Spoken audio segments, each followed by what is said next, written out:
नमस्कार. कॉलेजमध्ये कथाकथनाची स्पर्धा आपल्याला सगळ्यांना माहिती आहे. देशात तशी एक असत्य कथनाची म्हणजे खोटं बोलण्याची स्पर्धा 2014 पासून सुरू आहे.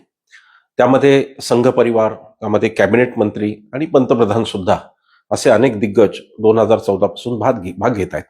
खरं म्हणजे संघ परिवार त्यात 1925 पासूनच भाग घेतोय, पण 2014 पासून सत्तास्थानी आल्यानंतर त्यांच्या विधानांना मीडिया प्रसिद्धी द्यायला लागला आणि असत्य कथनाची स्पर्धा अजून जोरात रंगायला लागली.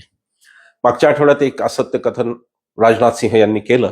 त्यांनी असं सांगितलं की खरं म्हणजे नेहरूंना बाबरी मशीद ही सरकारी पैशांनी बांधायची होती, परंतु सरदार पटेलांनी विरोध केला असं त्यांनी म्हणलं. ते पूर्णतः धादांत खोटं होतं. त्याला कुठलाही शेंडा बुडखा नव्हता, काही आधार नव्हता. पण भारतीय जनता पक्षाच्या नेत्यांना स्टेटमेंट करण्यासाठी आधार, शेंडा बुडखा, पुरावे वगैरे काही लागत नाही, ती बोलून जातात. त्यानंतर काँग्रेसने जो हल्ला केला त्यानंतर 2 तासातच हा विषय खरं म्हणजे राजनाथ सिंग गारच झाले. आणि अगदी लॉजिकल गोष्ट, अगदी साधी, अर्थात लॉजिकचा आणि भारतीय जनता पक्षाच्या नेत्यांचा कधीच संबंध नव्हता, त्यामुळे त्यांना सांगणं अवघड आहे. पण नागरिक म्हणून एक अत्यंत लॉजिकल विचार असा की सरदार 50 साली गेले, सरदार पटेल 1950 साली गेले आणि नेहरू त्यानंतर 14 वर्ष जिवंतही होते, या देशाचे पंतप्रधान होते. निर्णयाचे सर्व अधिकार नेहरूंच्या स्वाधीन होते. जर सरदारांचा विरोध होता तर सरदारांच्या निधनानंतर पंडित नेहरूंनी ते का केलं